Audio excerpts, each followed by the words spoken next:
is a journalist, lecturer, and editor-in-chief of the Canadian Patriot Review. He is also a senior fellow of the American University of Moscow, a BRI expert of tactical talk, and a co-founder of the Rising Tide Foundation. He has also authored a 4-volume set known as The Untold History of Canada, and a 3-volume set known as The Clash of the Two Americas. Matthew, welcome back. Hey, Daniel, good to be back.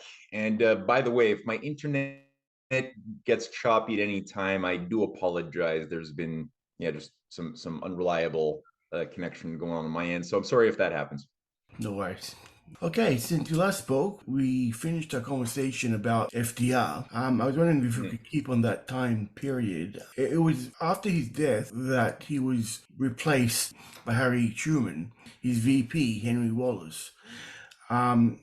America was really at the crossroads of that time period. Why do you think there was such a change? And what would have a Henry Wallace presidency look like? Yeah, great first question. And I thought that one fellow who did a great job answering this back in 2012 was Oliver Stone, who did a multi-part series called The Untold History of the United States, which I sort of inspired me to compose or to select the title that I did for The Untold History of Canada, looking at the world that should have been. And he really zeroed in correctly on the figure specifically of Henry Wallace, first agricultural secretary and then vice president from 1940 to 45, and as you said, replaced by a very low quality and low level moral individual named Harry S. Truman. No actual S didn't stand for much except S. Actually, didn't. That was his middle name, was just S. It's weird. Now, Henry Wallace is a man who really internalized the vision of Franklin Roosevelt that were enunciated both in the Atlantic Charter, but also in the Four Freedoms and Good Neighbor policy of the early 40s, where Roosevelt called for a post-imperial world founded upon sovereign nation states cooperating on large-scale infrastructure projects in order to actualize the four freedoms that Roosevelt called for: the freedom of conscience, freedom of religion, freedom from want, freedom from fear, secret police, freedom, missing one, freedom of speech. Did I say that? I don't think I said that. Okay, for everybody. Yeah, so freedom of, basically four freedoms. And people could Google that, listen to Franklin Roosevelt's Four Freedoms speech. Henry Wallace really internalized that as well, as being an understanding that the development of the liberties won during the American Revolution, which recognized for the first time a society founded upon the inalienable rights of the individual citizens, who were considered for the first time, like I said, sovereign entities. No longer did you have a concept of a hereditary caste system with one sovereign giving authority to the law, as had been the case for almost all of human history before that moment. But the idea was that every individual was sovereign, but that came under certain conditions. So certain responsibilities had to be met for those freedoms and the sovereignty to be given meaning. Of course, the question of the free media, the freedom of speech, all of these freedoms had to be there, but with every true freedom comes an equal amount of responsibility, which is how I think that's a good standard that my friend Joaquin recently iterated, Joaquin Flores. I like that, to differentiate the difference between simply license versus freedom. Like, true freedoms always come with responsibility. Simple, random acts of hedonism is not really freedom as such, if there's no responsibility that comes with, most of what people today define as being freedom to do whatever I want to do, freedom to have no responsibilities. So anyway, that idea, and people could listen to Henry Wallace's speech on the Four Freedoms, that was going to wipe the world clean of systems of empire. And with an internationalized New Deal, there were discussions that were made over many years, even before World War II was begun and before the United States had entered. There was already, the stage was being set by Franklin Roosevelt, Harry Dexter White, who was a key ally with Wallace and FDR, first managing director of the IMF, died under very suspicious circumstances in 1948. And many other, Harold Ickles and so many others, who were all part of this coterie of conspirators who had developed a solid grand design for how to export the successful model of what the US had done under the New Deal, with the electrification of the South, the modernization of so much of America, big infrastructure projects, the Tennessee Valley Authority, and the financing mechanisms that we talked about in our last chat many months ago. The Reconstruction Finance Corporation was going to be a key conduit that would provide large-scale, long-term loans at low to no interest for countries, both, obviously this worked in the United States, but this was going to be retooled for Africa, for Asia, for India, for Russia, for South America, and there were concrete projects put online for green the Sahara Desert, which Franklin Roosevelt talked about. Henry Wallace was also doing the same thing, discussing how to provide complete electrification for India, with Indian engineers and delegates representing Jawaharlal Nehru and others, showcasing their designs and blueprints for how this would work, studying the success in the United States. So you had teams of engineers studying. Kwame Nkrumah, who was a leader of the Pan-African movement, was studying during Roosevelt's administration in the United States how this was done, because they wanted to bring this back to be the driving force of a modernized Africa. So, the American delegations who were aligned with this view were fighting hard. And unfortunately, there was this fifth column thing, this deep state operation that had also been incubating for many generations inside of the United States, always undermining this more positive orientation. And this goes back to 1776. This is not a new thing with Roosevelt. This is what people like Roosevelt and Wallace were contending with, because this was an instrument which wasn't even, or this was a grouping. Of course, I'm talking here about the networks that set up the Council on Foreign Relations, Brookings Institute, the Rockefeller Foundation, this entire Wall Street complex were never indigenously American as such. They were always what you could consider British loyalists, stay-behinds, loyal to the ambitions and goals of the City of London, the older, families and nobility that represented the hereditary powers that went back a long time. And they were always working to try to assassinate Roosevelt.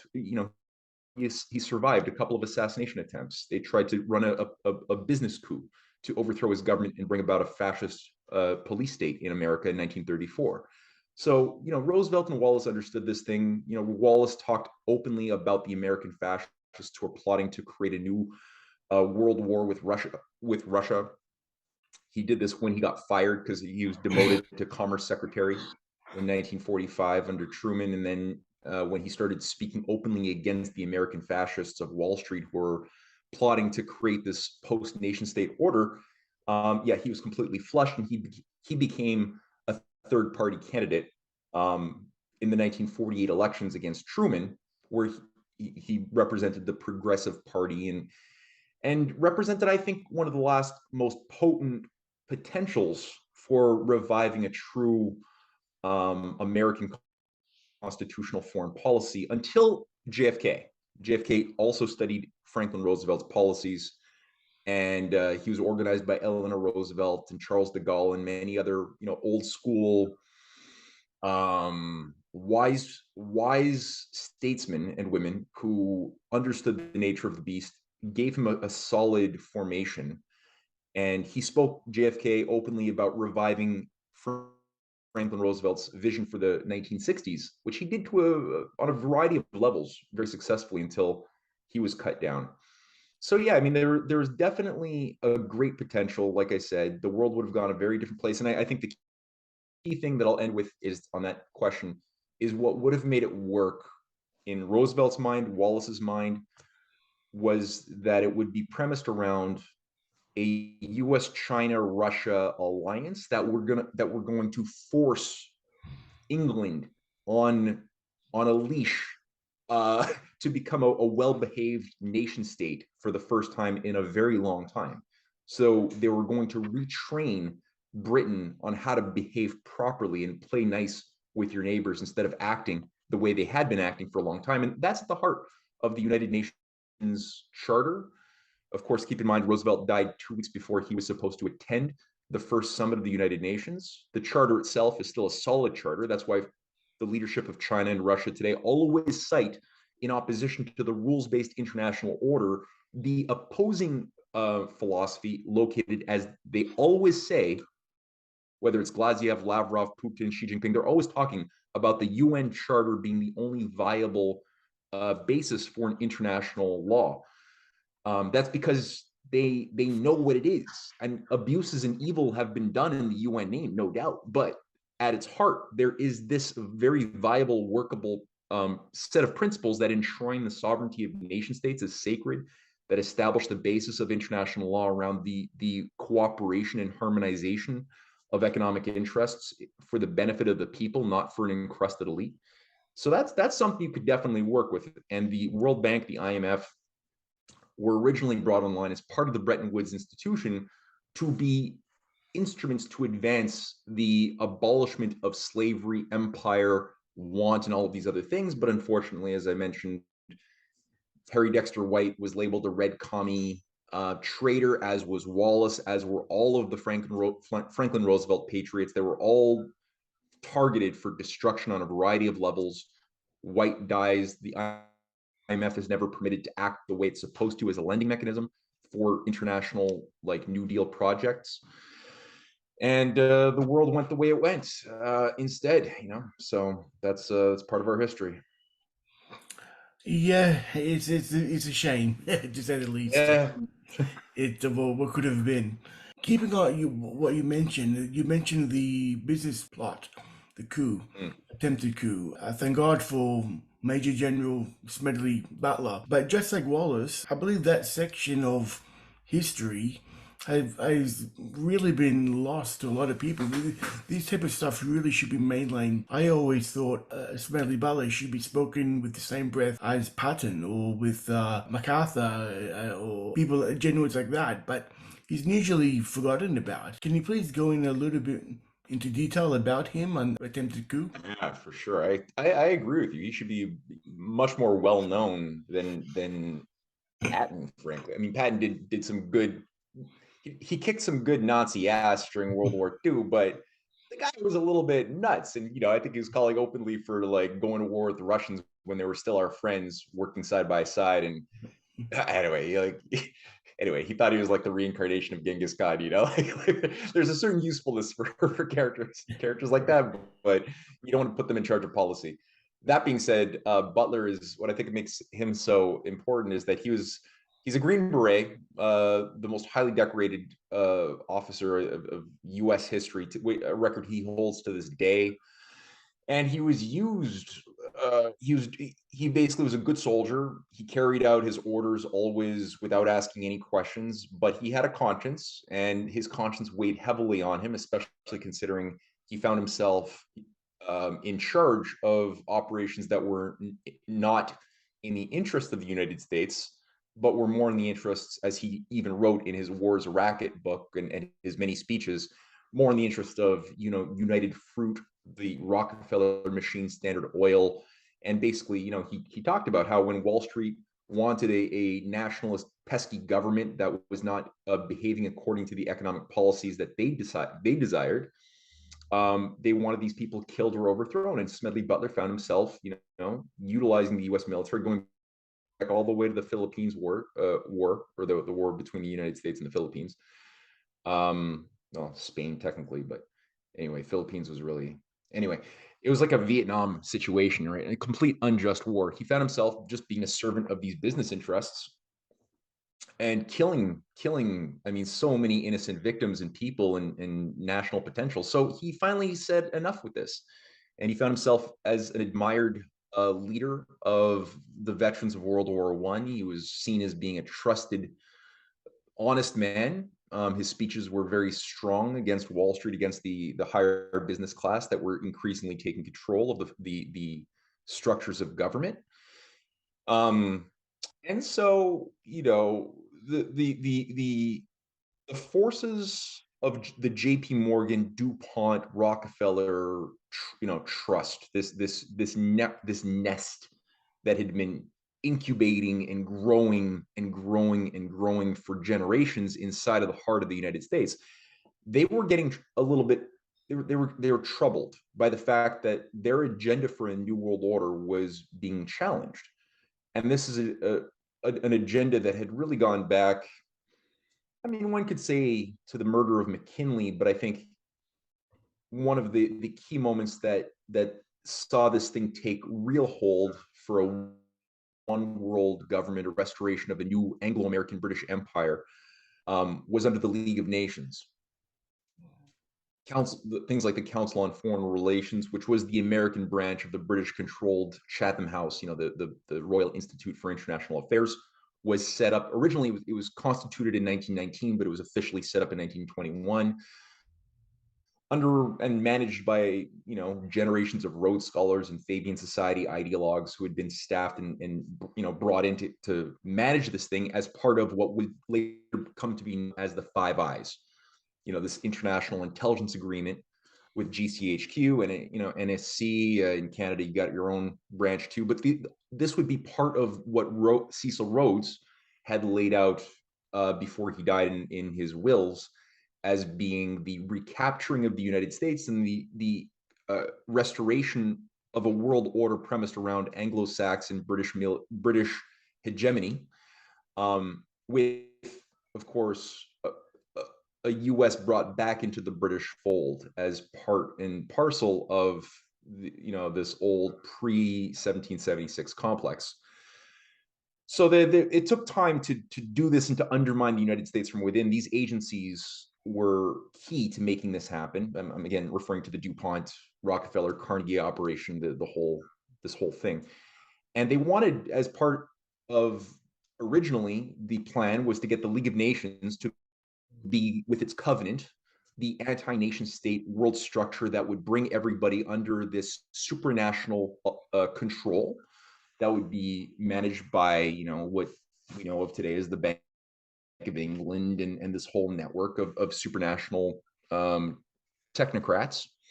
Most of them being, or all of them, I would say, that I've seen, were all eugenicists, devoutly eugenicists. They all believed religiously in the science of the purification of the human species according to certain standards of master-slave controls, and that certain, unwanted beings who had bad genetic makeup, would have to be either euthanized, sterilized, eliminated in other ways, the way we saw openly, aggressively supported by the Nazi regime. But this is like across the board as a common, almost religion of the elite.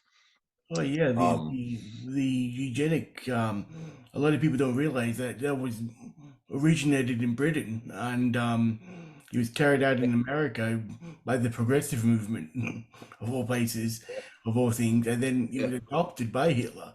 It wasn't created by Hitler, but Hitler gave it a bad name by exposing how evil it was and had to go underground. Unfortunately, I think it's making a comeback these days in a different guise, but that's a whole different other story.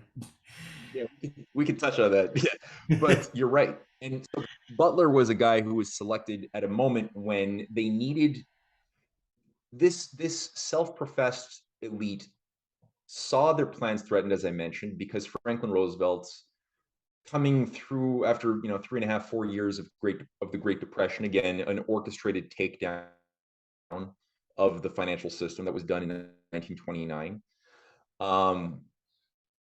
The idea was to sell people the idea that the only solution to the Great Depression and the scarcity that had befallen everybody by intent and design was for the people to willfully accept fascism as the thing that makes the trains run on time and that's going to put bread on your table so you could feed your kids and give you a job.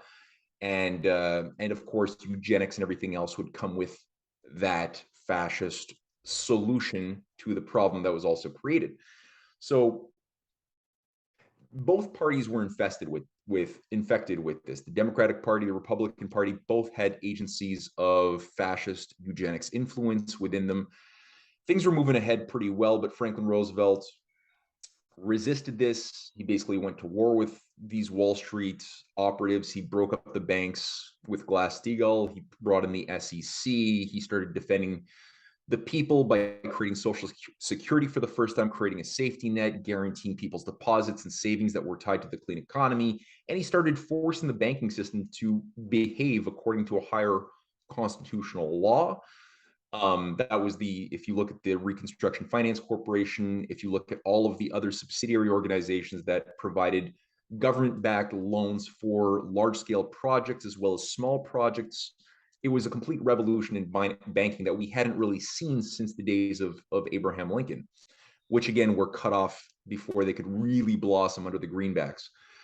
So this was coming back again in a vibrant way. Roosevelt sabotaged the London Conference in 1933 that had attempted a second attempt to create a one world government under the Bank of England and the Bank of International Settlements.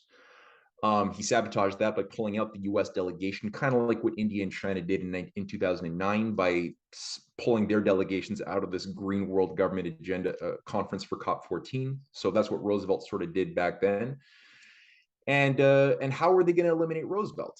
Well, they tried in February 1933 with an assassin who was deployed as an anarchist Freemason, an Italian Freemason named Giuseppe Zingara, who was just deployed to kill Roosevelt. Luckily, a woman in the audience saw him pulling out the gun, hit his hand, and so he ended up like shooting a little erratically.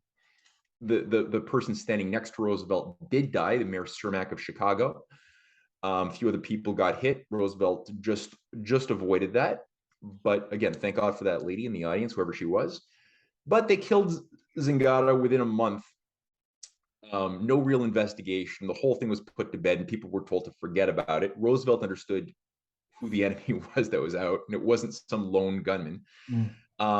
Never is. But they no, never. I don't know of a single case where it is.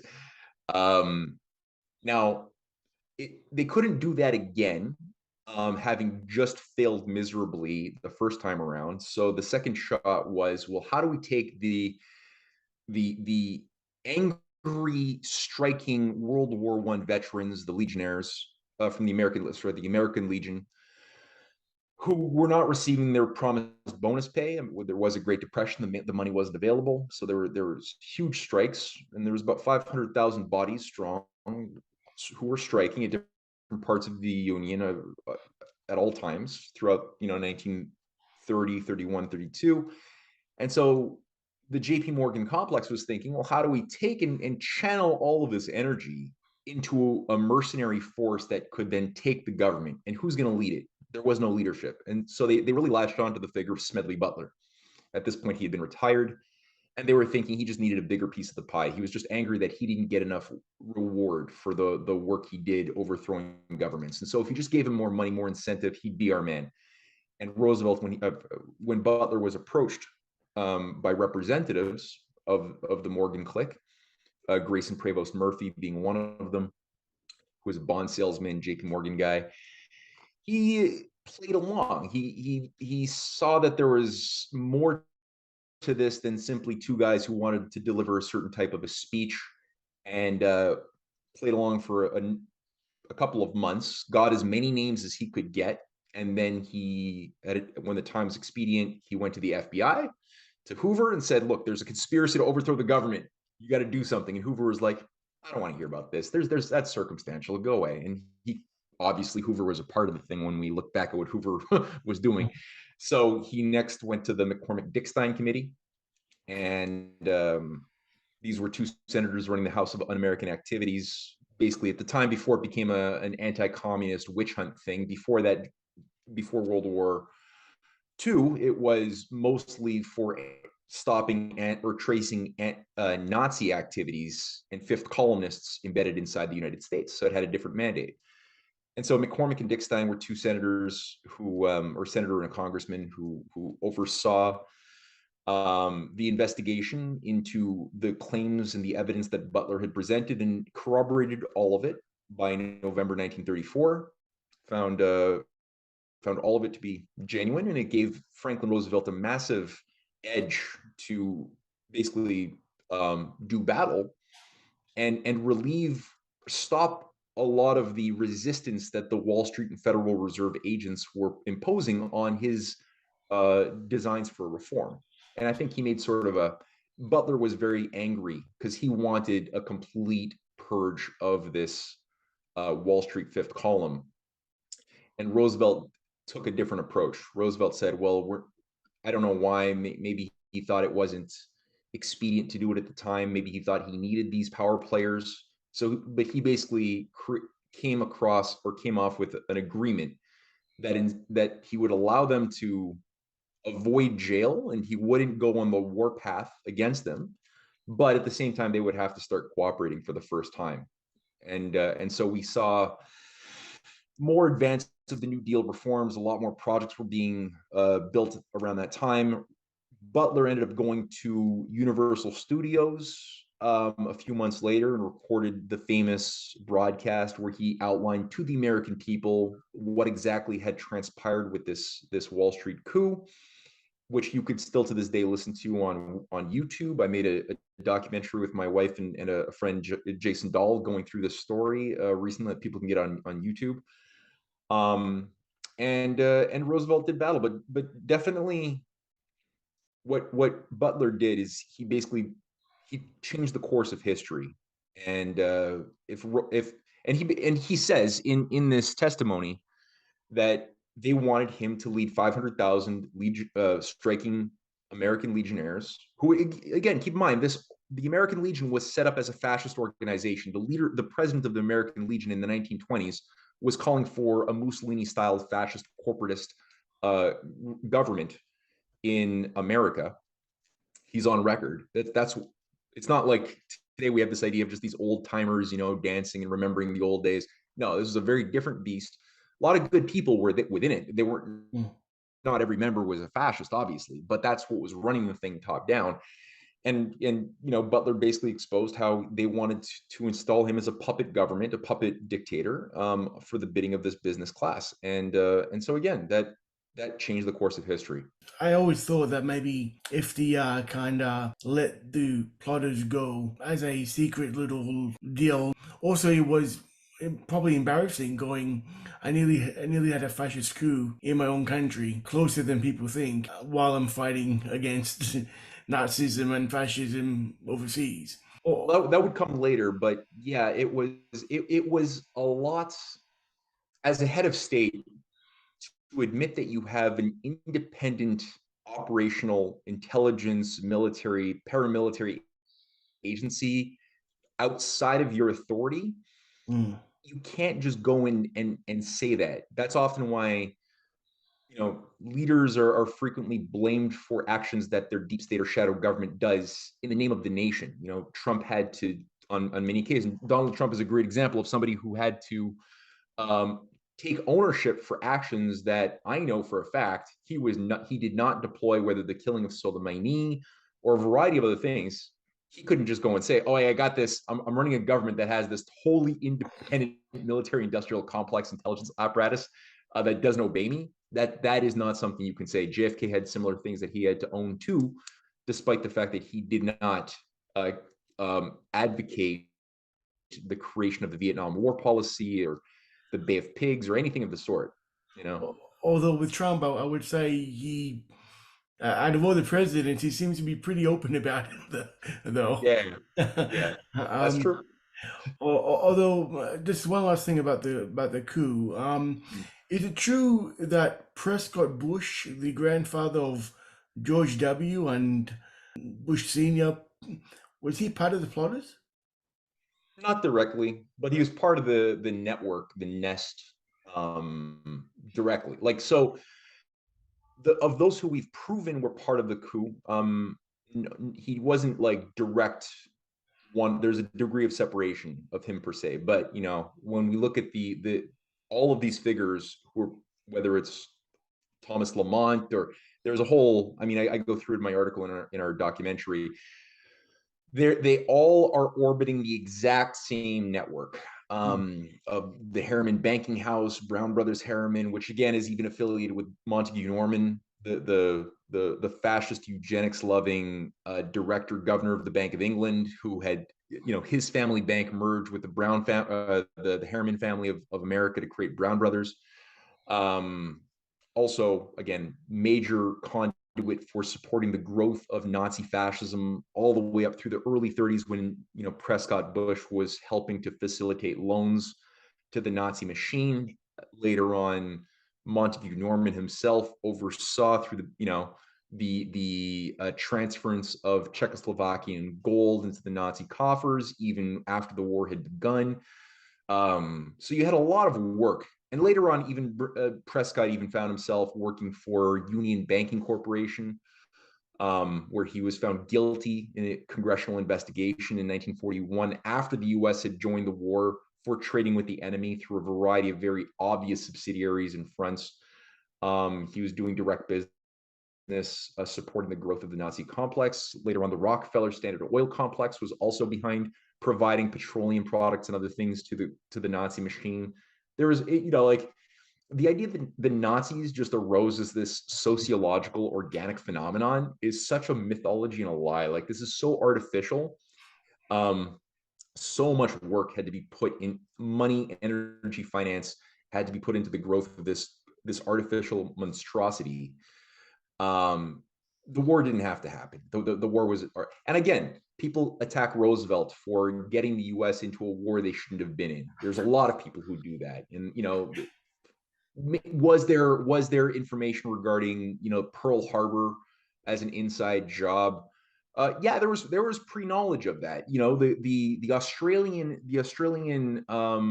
encryption or de-encryption offices or bureau that was beholden to British intelligence and Churchill had found several days in advance they decrypted a variety of messages between communication channels of the Japanese, indicating the Japanese were planning on carrying out this attack.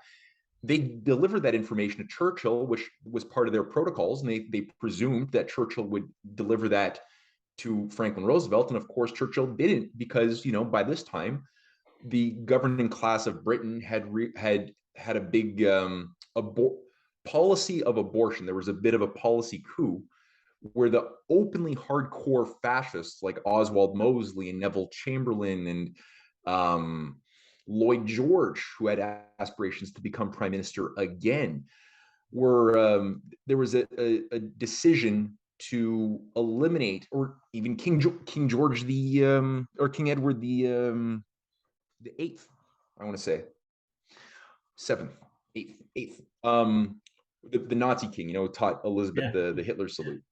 Yeah. Mm-hmm. They were representative of the consensus of what the British governing class wished to be the foundation of the New World Order, until Hitler started falling out of alignment with their agenda. So he was obeying things regarding the annexation of Czechoslovakia, of Austria. Things were going well. He was supposed to go straight on and become a bludgeon, a battering ram to Russia, which was always the idea, was to get Germany to become a weapon to destroy Russia and have them just kill each other, so that the British could eliminate all potential rivals, which is what Germany and Russia had historically been with the United States. Mm-hmm. Hitler didn't obey those expectations, started listening more to his generals, who had a little bit more, I guess, street savvy, and he started getting a sense that, well, with the military power and financial power we've just grown, largely with the help of England and the United States industrialists and financiers, we can actually be the senior partners of this New World Order. We don't have to be the junior partner enforcers of a British command. They can be our junior partners.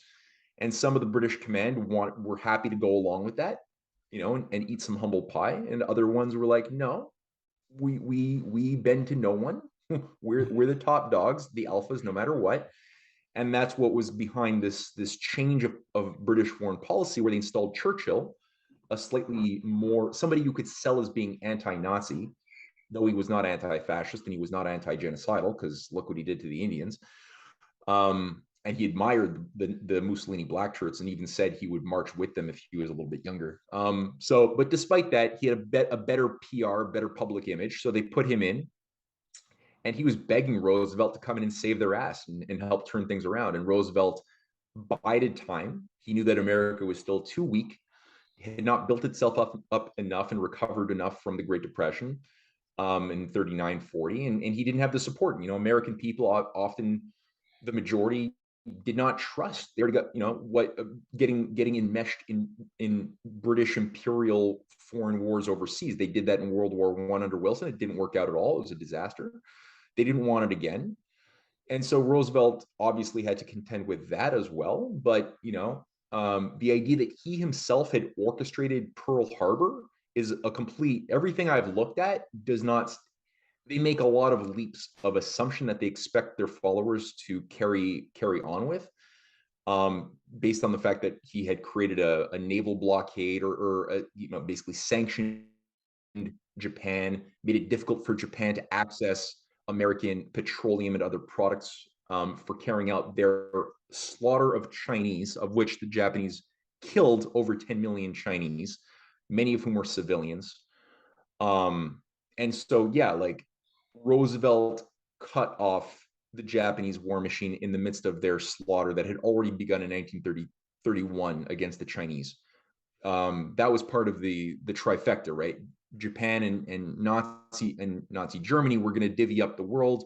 Britain was going to have, according to that plan, the Anglo-American fascists were going to control Western Europe and North America. Germany was going to control Eastern Southern Europe and also Russia as the new slave colony. Japan was going to control Oriental Asia.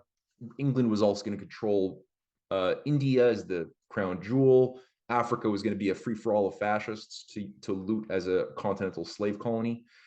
So Japan had their role to play, and they were also big into eugenics too, right? As we saw with their very, it was big. So yeah, Roosevelt blocked them from accessing the tools they needed to carry out their execution of civilians and others, And so to say, oh yeah, because he did that knowing that he would provoke them into counterattacking Pearl Harbor. It's like, no, that's a bit of a leap. The fact that Roosevelt did, or that there was pre-knowledge through the Australian de-encryption agency, that was sent to Churchill, that Churchill sat on and didn't let the Americans know about it. Yeah, that's real. That was foreknowledge. So you can call it, to that degree, an inside job if you want, but not really.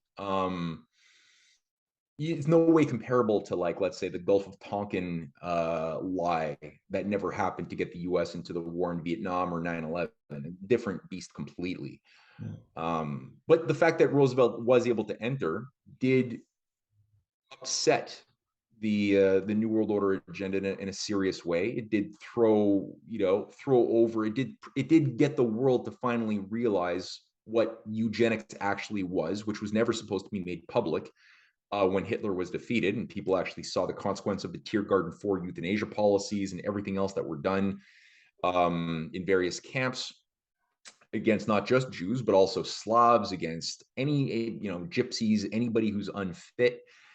And yeah, Roosevelt really created something which would have been the foundation of a viable, as I mentioned, new order, but not based upon a hereditary elite, but around sovereign nations cooperating.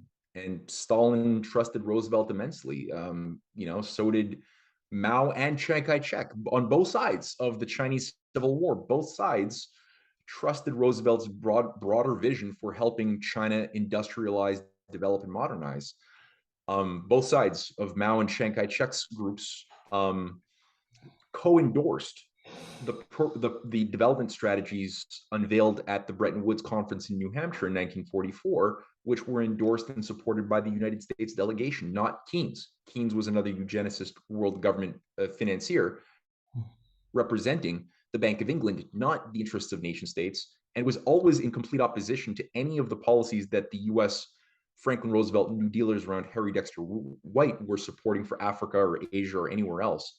And in fact, Roosevelt was not a Keynesian. This is something that people who hate Roosevelt have to get this into their heads really clearly. They have been lied to, as have the people who like Roosevelt, thinking that he was a Keynesian.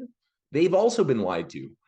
Roosevelt was never a Keynesian. He was a follower of Hamilton and Abraham Lincoln's economic policies. He was a devoted, very wise, adept practitioner of the American system of political economy, which is no longer taught in universities. It has been purged from education in the West. And Keynes thought that Roosevelt was an idiot on economics. Roosevelt thought Keynes openly, and you could read his writings by Francis Perkins, a tight Roosevelt ally who wrote a book. Roosevelt thought Keynes was a mathematical fetishist. Um, there was no connection, although there were Keynesians embedded within the U.S. Treasury, within the U.S. government, who did take control of U.S. policy and brought in a Keynesian doctrine after Roosevelt died, perverting a lot of the mechanisms that Roosevelt had brought online, turning them into systems of effectively empire. So again, the Roosevelt haters just have been lied to about this. They don't, when you hear Green New Deal, you're actually hearing a Keynesian perversion of what Roosevelt did. The Green New Deal is in no way compatible with the authentic New Deal that happened. Two different universes. So that's another thing that people should hold in mind and wonder, why have they been lied to? How did that happen? Well, yeah, I could stay in this topic for the entire conversation, but I think we should move on, as interesting as it is. Sure. Okay. Another one of FDR's contemporaries was Charles de Gaulle. I believe he's often really overlooked in history. You know, he led the La Resistance, and after World War II, he founded the Fifth Republic, and he was, a mainstayer. And to his credit, he did try to really carve out an independent line for France against both the US and the Soviet Union. He was very critical of NATO and the EU, and he was pro the gold standard. But, as you mentioned, he got along with JFK, and yeah, I think he really was kind of screwed over during the whole Yalta conferences, but he really should be the big four, not the big three. What's your take on Charles de Gaulle? Yeah, he was a great man. Franklin Roosevelt didn't want France in as part of the big. That was weird. Okay, I'm still there. Franklin Roosevelt didn't want France in as a leading country, shaping global policy for two reasons. One, I think that Charles de Gaulle didn't like Roosevelt, and Roosevelt didn't like de Gaulle. That's one thing to keep in mind. The reason why, I think, was there were, for any Shakespeare fans out there who've watched or watched the play or read the play Othello, there's a character named Iago who's always whispering, "Trusted, honest Iago. Everyone trusts Iago." But Iago is representing Venetian intelligence. They're actually, the play is centered in Venice, Mm. and he's like whispering uh, little gossipy slanders in everybody's ear after he's profiled their weaknesses and prejudices, and is just building and building these fictitious scenarios that don't really exist, but that he gets everyone inflamed, prejudices, jealousies, all sorts of things, to the point that he basically induces all of these otherwise good people to destroy each other. That there's a lesson Shakespeare wants the audience to walk away with. That should be a very clear lesson, especially when you read that play in tandem with The Merchant of Venice that he wrote in conjunction with that. Now, there were Iagos around de Gaulle and Iagos around Franklin Roosevelt, who I think were painting fallacious images of the other. And de Gaulle certainly gave off a certain arrogant demeanor. He did see himself as France, the embodiment of France. Roosevelt was a different characteristic, a different personality. He didn't really quite mesh with that sort of, bombastic, over the top, sort of loud character. He was a little bit more sort of like, he had a bit of a goofy spirit, a little bit more humble in that sense, but he made he was wise to the game. Both of them were able to sort of operate in very sophisticated environments but anyway, they didn't get each other while they were alive.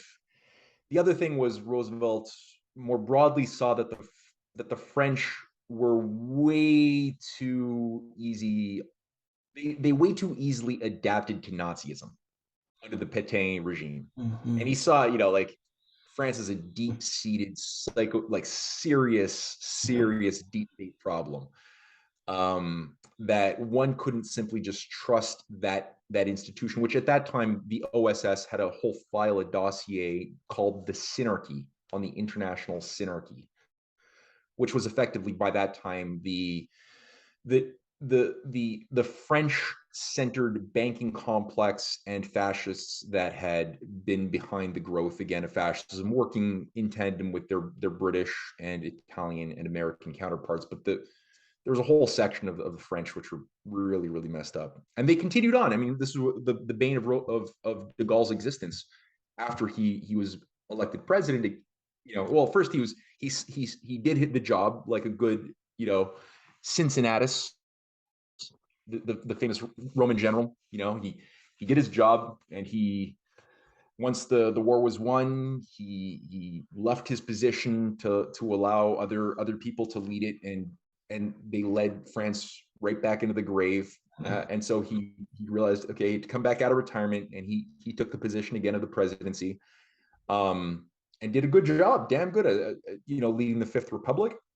But the OSS, the Organisation de l'Armée Secrète, the organization of the secret army, under General Schall, who was a major fascist with all sorts of networks into the Nazi stay-behinds and Operation Gladio, were always there undermining different things that Charles de Gaulle was trying to do, especially after de Gaulle had announced that he was going to start supporting Algerian independence.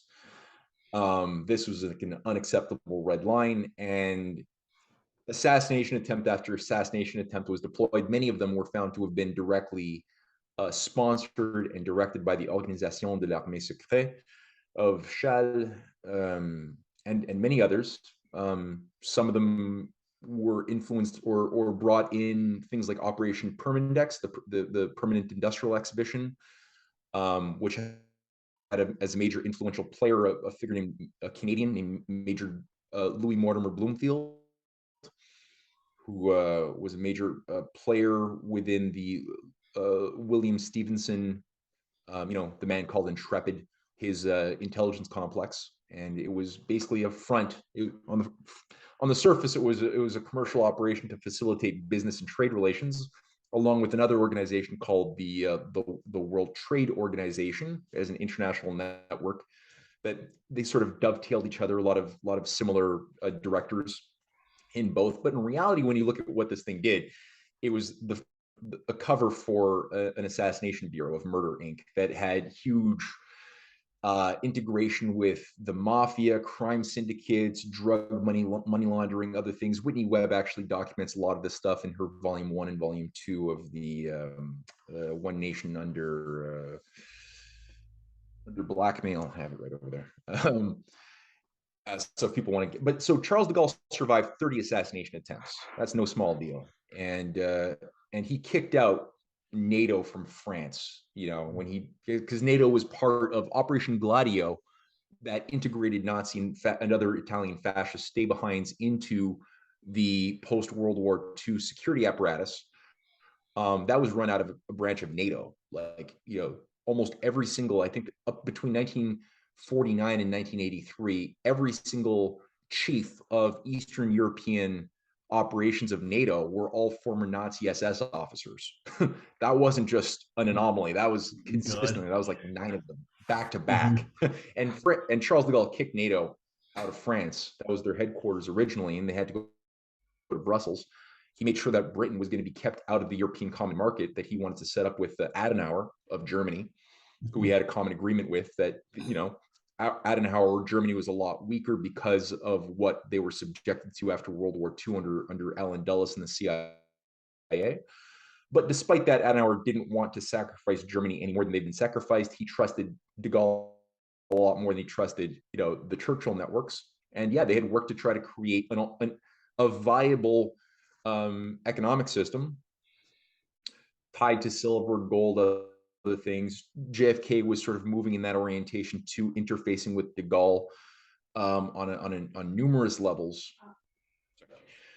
So yeah, I mean, finally, there was a bit of a color revolution. I think more research has to be done. I've been able to infer through secondary, tertiary evidence that the overthrow of DeGaulle through the big, the summer of protest, summer of 68, 69 in France was coordinated by intelligence agencies. This was not an organic people's movement against tyranny. This was done kind of like a proto-color revolution, like we've seen them later on, and today in Iran or in various other countries. We saw it in the Arab Spring. We saw it in Georgia, Ukraine. The weaponization of confused plebeians, especially young people with a lot of energy, not a lot of mental powers or knowledge, who are turned into instruments to overthrow governments that are not cooperating with a globalized order of unipolarists. That's what happened to DeGaulle, and he died a year later.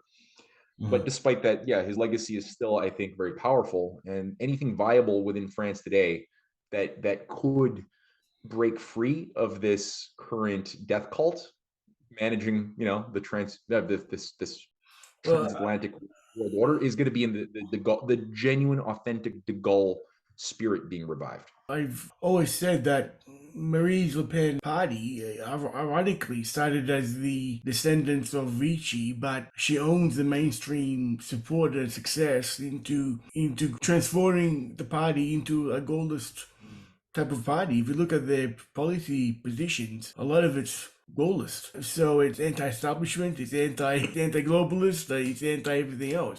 Yeah, De Gaulle can still be felt even today. Sure. I mean, I'm as far as like Marine Le Pen and her party, I think are serving an important role currently at this phase in history. They need to sharpen up their understanding of political economy a lot more. But overall, for the anti-war front and a lot of other things, it is what de Gaulle would do and say if he were alive. On a principled level, I'm much more of a fan of Jacques Cheminade and Solidarité Progrès as like a more self-aware embodiment of the de Gaulle spirit. Um, but there's a variety of incarnations that de Gaulle's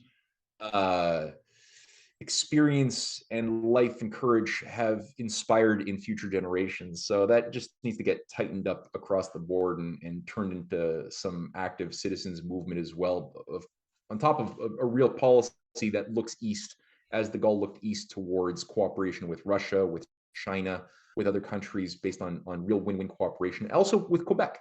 De Gaulle had a whole plan to utilize Le Monde Francophonie, the world of francophone communities, to break free of the shackles of the empire. And Quebec, where I live, played an important role at that time in that agenda too. So Actually, that was yeah. my next question. He's speaking about De Gaulle and his support for the Free Quebec movement. What was the what's your understanding of the Canadian history, and also why didn't it end up joining the American Revolution? Why is it so captured by the deep state, especially today with Trudeau? Can you speak of that and verging to Canadian territory now? Sure. I mean, you're opening up such a can of worms, and I would say for anybody who wants to really dig into this question, they should read. They could pick up my Untold History of Canada book series, 4 volumes from 1774 with the Quebec Act, all the way through to the present. Actually, well, it's sort of more bookends around 1973, I guess.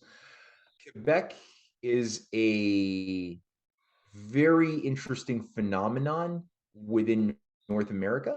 It's obviously a zone of French speakers mostly, but I mean, it's a hybrid, little American, little European, nice little hybrid of both. Interesting. Go to Montreal, you'll get a taste of different cultures that you wouldn't otherwise have easy access to anywhere else. Maybe Louisiana, but Louisiana's, again, it's the Acadians, right? The Quebecers who were expelled about a century before the American Revolution by the British.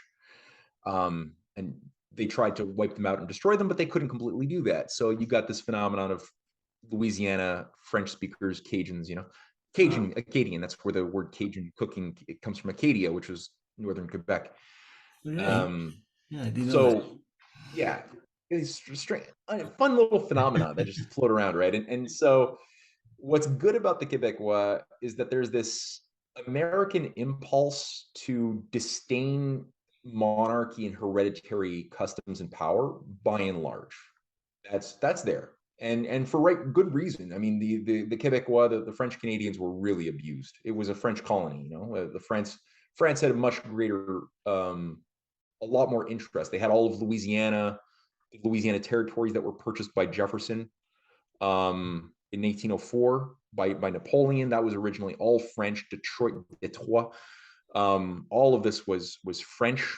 Quebec was, I mean, again, obviously it was a French colony. It was called New France under Colbert. There was a policy of Colbertism, of the encouragement of the growth of people and of also inventions and discoveries that Colbert had innovated coming out of the 30 Years' War in France. As part of his grand design for infrastructure projects and what have you, that really animated some of the best of what Europe had been able to do after the Renaissance in opposition to the imperialists. So that had found a certain amount of expression in Quebec. But by the 7 Years' Wars, and France had lost, Britain won. That was sort of if you wanted to look for, I guess, a good starting point for when the modern incarnation of the Anglo-Dutch system as a global empire consolidated itself, it was around that time. It was 17. You got to go to like end of 7 Years' War. This is before the American Revolution. And so the British were really abusive to the French Canadians. The overall sentiment towards the American cause of Ben Franklin and Washington was very, very positive. A lot of sympathy, and a lot of people wanted to join as the 14th colony. And as Ben Franklin had tried to organize the Quebecois, mostly a farming class, no industries to speak of. There was just like kind of like a feudal plantation system. He worked hard to try to get some participation, a delegation to go to the Constitutional Convention, but he couldn't get that because it required leadership. And while the people had almost unanimous support to participate, there was no viable leadership amongst the seigneuries, the feudal lords, or the church, who effectively, France was allowed to stay Catholic by the British. British were originally like, well, should we just like crush Catholicism like we've been trying to do in Ireland? And they realized, no, we can work with that. It's a good mechanism of control, keeps people obedient, and they basically signed an agreement with the French that they would be allowed to keep their religion if Britain had the complete control over which bishop was going to be in charge of the church active within New France. So basically, they always had a British agent, often a Jesuit, and the British intelligence and the Habsburg Jesuits had like a deep enmeshment. They always interfaced very closely together, and it was big in Quebec. It was a huge disaster. They were able to weaponize a lot of different various native bands to become just instruments of the Jesuits to carry out raids and attacks on settlers. And then that created, obviously, like, eye for an eye grievances, just constant, back and forth, the old technique of empire, right? So all that to say, the French failed to accept the challenge. They didn't go to the Constitutional Convention. They didn't send a delegation. However, you did have a platoon under a man called George Washington's French-Canadian spy, Clément Gosselin, who retired in the United States and led several hundred Quebecois farmers to fight in the American Revolution. This is the failure to accept the challenge sort of created the first of a series of fallacies of legal composition. So we then agreed to have a fake constitution created for us called first it was the Quebec Act, which gave, local mini controls to the local Quebec interests over mini politics, mini religious policy, but nothing bigger than that. And these liberties would be given to us to the degree that we stayed loyal to the crown. If we broke from that, the liberties would be gone. We'd be wiped out under Sounds very much like Australia. Very much the same thing. Yeah, you guys got the same treatment as we did. And then, we agreed to yet another constitutional reform called the 1791 Act, which was just another fake thing that encrusted the powers of a governor general to have absolute power over everything, and fake powers for a local mini grouping of the commons that could always be overridden by the governor general and their appointees.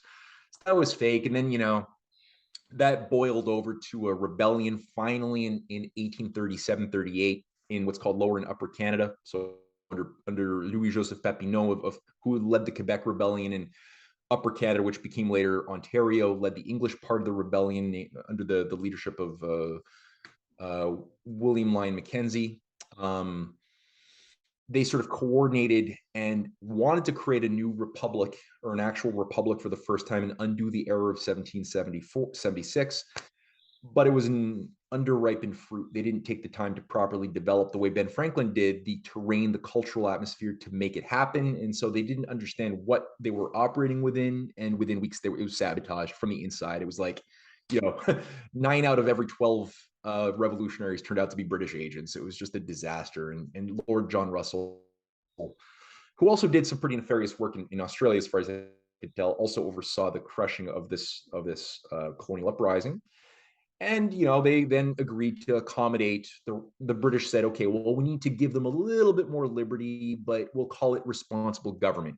And they did the same thing in Australia. We'll say, well, you could have responsible government and fight over responsible government.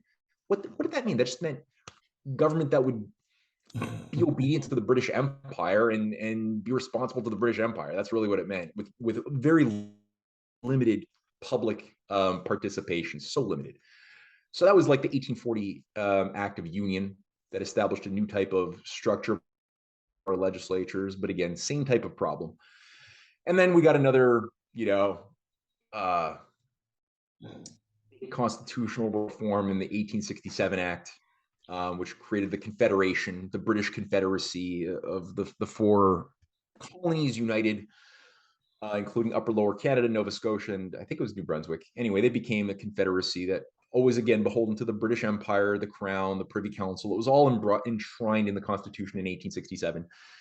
And all of the Republicans who had worked with Papineau's nephew was also a leading figure. Louis-Antoine Desaulles, he had a lot of networks with the Abraham Lincoln networks in the United States. We're trying to organize very slowly throughout the 1850s, 1860s to create a republic liberated from the British Empire.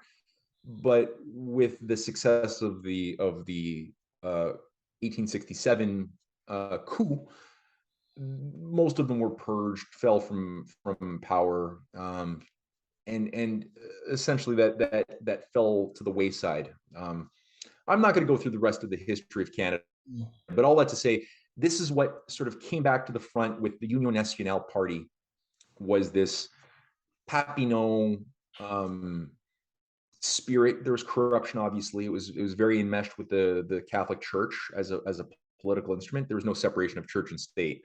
But despite that, some of the biggest leaps of progress, overcoming the limits to growth, happened under the leadership of the Union Nationale government of the 1850s, especially, whereby it wasn't just Maurice Duplessis, but also Daniel Johnson Sr., Paul Sauvé, who later on both became premiers of Quebec. Paul Sauvé only for 4 months in 1959. He died, though, under very mysterious circumstances before he could carry out a lot of his reforms. He was very much like a Franklin Roosevelt figure.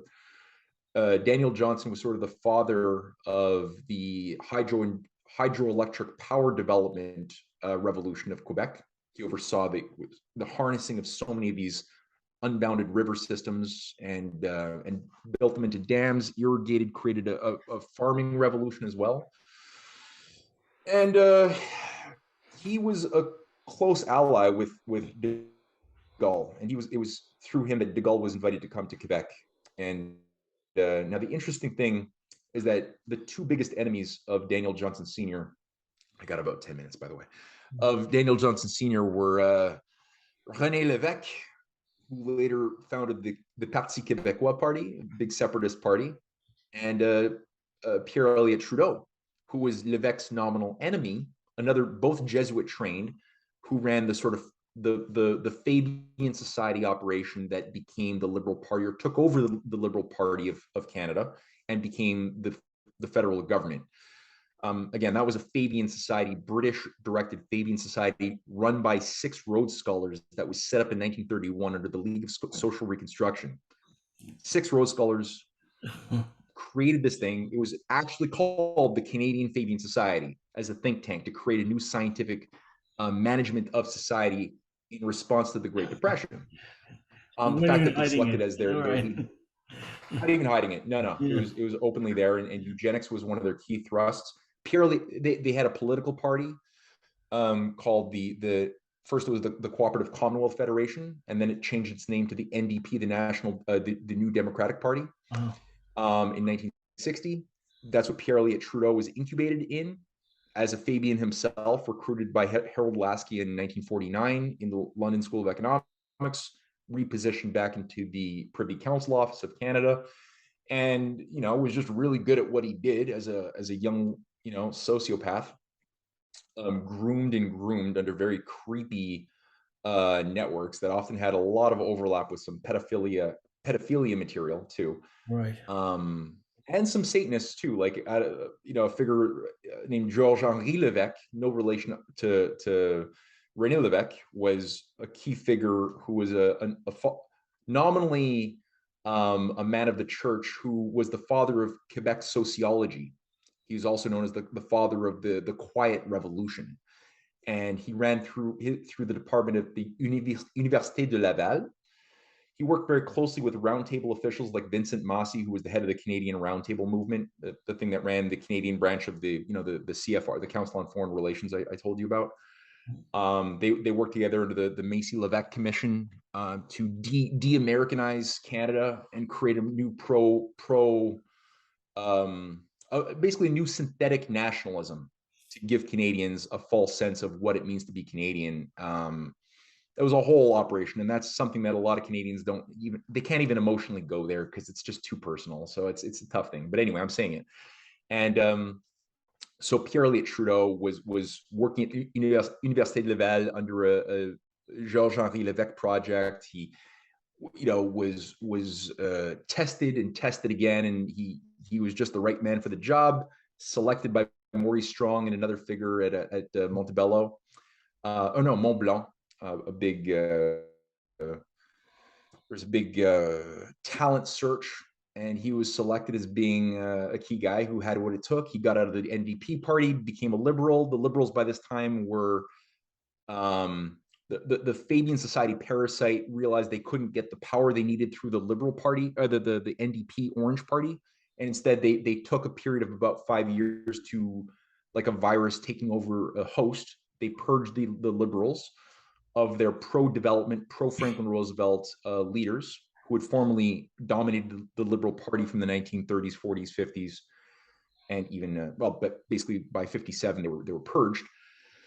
And by 1963, when the Liberal Party took back control of government, it was then a Fabian Society operation completely. There was nothing really genuine, authentic within it at that point, and Pierre Trudeau became the guy. And now Pierre Trudeau, and like I said, and René Lévesque were nominally enemies, but were always working together. They wrote for the same magazines. They were creating these gang counter gang operations. They both despised Daniel Johnson Sr. when Daniel Johnson became premier and invited DeGaulle to come to Quebec, because Daniel Johnson Sr., unlike those two, was an anti-Malthusian, anti-imperialist who was willing to give his life for the sake of humanity. And so Daniel Johnson was not playing that game. So when Daniel Johnson comes out saying égalité ou indépendance, he basically saying, okay, I'm willing to stay with Canada. That was his policy in 1968, was I'm willing to stay with Canada federally if we can get a pro-development policy that gives us the liberty to develop on our own pathway. All of our resources, our potential, we need the right to develop, to use the autonomy that is afforded us within the Constitution, because Canada's Constitution does afford the provinces a lot of autonomy over their resources and other things. If we're allowed that, we'll stay with Canada. If we cannot be given that freedom, then we'll declare independence. That was his condition. René Lévesque, on the other hand, and all of the different other separatist movements that were blossoming, many of whom were being blossomed by Anglo-Canadian intelligence operations, many of whom took on a bit of a terrorist veneer, like the FLQ, were done in order to create a kind of like the Black Lives Matter movement today, or the Weather Underground back in the 60s in America. Basically create an atmosphere of fear, hysteria, and basically push people back into the arms of the federal government that would bring security, which they did through tanks on the streets and martial law after Daniel Johnson died in a very mysterious death in 1968 in September, right after Bobby Kennedy was killed. Martin Luther King had been killed a few months earlier. And Daniel Johnson, on the day that he was inaugurating the Manicouagan 5 Dam, the biggest dam that had ever been developed in Quebec, he was inaugurating it that day. He had spent years of his life working to build it. He didn't wake up in that morning at the base of the dam at a hotel. No autopsy ever done. One of his key allies, Pierre Laporte, became Deputy Prime Minister of Canada under the Liberal Party, was a Catholic, tried to, I think, resist this Malthusian takeover, and he was paid back by being kidnapped under the FLQ nominally, but as we discovered later, and as I've written about, it was just an Anglo, RCMP run operation from the top. And Pierre Elliott Trudeau, by all evidence I've seen, knew about this from the top. They killed him, a cult type sacrifice with his cross necklace. He's found dead in a car. Very similar in MO to Aldo Moro a few years later in Italy under the Red Brigades, if anybody wants to look into that. Yeah, so I mean, it was just, that was sort of the last, I think, crushing of that Ben Franklin, Papineau spirit in Quebec. And today I see residues of it, but it's very confused, very weak. Mm-hmm. Well, having said all that, you can understand where Justin Trudeau, why he's behaving the way he does, and why he resonates with communist China, and why he's been taking such an authoritarian approach to running Canada, all in the name of being a liberal, which on the surface sounds strange, but when you know the backstory of the party and how it's been taken over, it makes perfect sense. Yeah, I would just say one thing, just so people don't get confused, or because there's a lack of nuance in a lot of people's minds watching this about history in China and Canada. The one thing I would just say as nuance to be wary of is, well, first of all, Justin Trudeau and his handlers despise China completely. They despise China, but they like the controls. So when you heard Justin Trudeau come out famously saying in 2015, I really admire the authoritarian nature of the Communist Party of China. They can get things done. What he was talking about was specifically the centralized controls that allow for the bypassing of bureaucracy to do things. He likes that because, of course, he's an authoritarian personality type, as we all know. And his handlers really would like to just cut through all of the peskiness of commoners trying to willfully not die when they should be, eating bugs and dying. Well, and look at the trucker convoy treatment. That was a perfect example of bank accounts and complete, just total authoritarian crackdown, illegal as sin. So yeah, they like that. I would say the thing that they despise, the Canadian government, or the thing controlling the Canadian government, let's just say that, has gone on total war rampage against China on everything that China is doing with that centralized power, because it's all about what power is. A power, it's kind of like a neutral thing, right? I got a power to take this thing and smash the head of my neighbor. It's a power because it's just a potential to do action. Now I could equally use this well and talk to you and have a nice conversation. So if you're run by a death cult, you want to use centralized power to advance the ambitions and the goals of a death cult, the value system of a death cult, which is sort of what our problem is right now.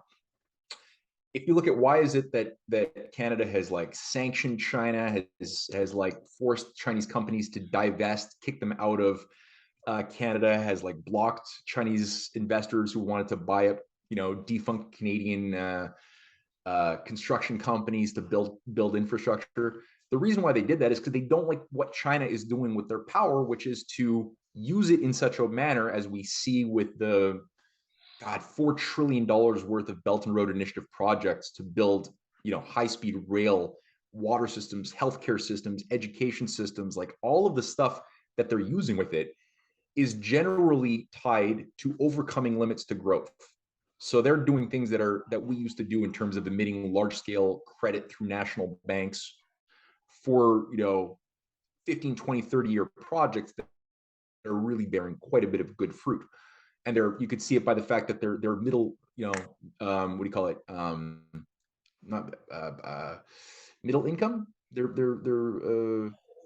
medium income class. Yeah, huh? the middle class. Middle class. That's the word. Yeah. Yeah, middle. I do translations strangely in my head, even though I'm English. But their middle class went from 3% of the population in 2001 to becoming 53% of their population today. Right? Just look at the rate of change of that. The average life expectancy, the powers of productivity of labor, all of these things have increased. The creation of abundance, the destruction of scarcity by the activation of new discoveries and inventions in the productive processes. All of these things are antithetical to the death cult that wants to, just to say, like, it, just so that people don't fall into, because there's this new trap right now it's a full spectrum assault on psyops right now, on the psychology of Westerners that are really been profiled and targeted and are being given, again, full spectrum narrative reframing to try to weaponize us, to not see on the one hand the Anglo-Venetian control mechanism actually behind all of our problems: transhumanism, world government, depopulation, election interference, pandemic abuses, other things. That's all being deflected away by a new reframing of information to make China seem like the super villain bad guy cause of all of our problems, and not see anything that is actually being done by the leadership of China, which is doing battle right now with the oligarchy that wants to basically kill us as well as China and Russia at the same time. So I just want to make that clear. So when Kissinger, George Soros, or Justin Trudeau say good things, nice things about China, they literally just mean social credit, central government, the ability to just do things that are do things. That's what they like. They don't like any of the things that are being done though on the level of economic development. Yeah, yeah, I suppose I mean the distinction of he likes the communist party in the sense of like you're saying, he likes the authoritarian side of things to get things done, so to speak. But yeah, but like you said, I just look at China. They're not going along with the Green Deal. They're investing in power stations and they're building up infrastructure. Natural gas, oil, they're using it all, bring it They all, and they got rid of their one yeah, child they're not policy. using mRNA. Yeah. And they got rid of their 2-child policy, and they were going to get rid of the 3-child policy soon to lift it up. Meanwhile, And also, they haven't let mRNA gene therapies into their country. You can't get an mRNA gene therapy. uh-huh. Only old school conventional types Well, but are permitted. in the So West, we're going the exact opposite. We're talking about denationalization. yeah, They're talking about, even the idea of things like that for the planet. We're going the opposite way. It's absolutely, amazing. It's amazing. exactly, Uh, exactly. but I know you have to go. Thank you so much for coming back on. We actually kind of want to get to Cold War and Russia and all that stuff. Maybe Well, tell you another what, time. let's do another one. Yeah, let's do a follow up for Yeah, sure. And but I'll say, if any of your followers, anybody listening, wants to see me back up some of the claims that I'm making on China or whatever, or on history, specifically on China, I guess right now, pick up the new volume I co-wrote with my wife, Cynthia Chung. It's a special report, 75 pages, full color. You can pick it up on Amazon or through our website, called Breaking Free of Anti-China Psyops. Easy to find. Go to CanadianPatriot.org, and you'll see it. Very easy to find. Pick it up, read it, see what you think. Send me an email. okay. Thank you very much for coming on. Okay. Be in touch. Bye. Bye bye. Bye bye.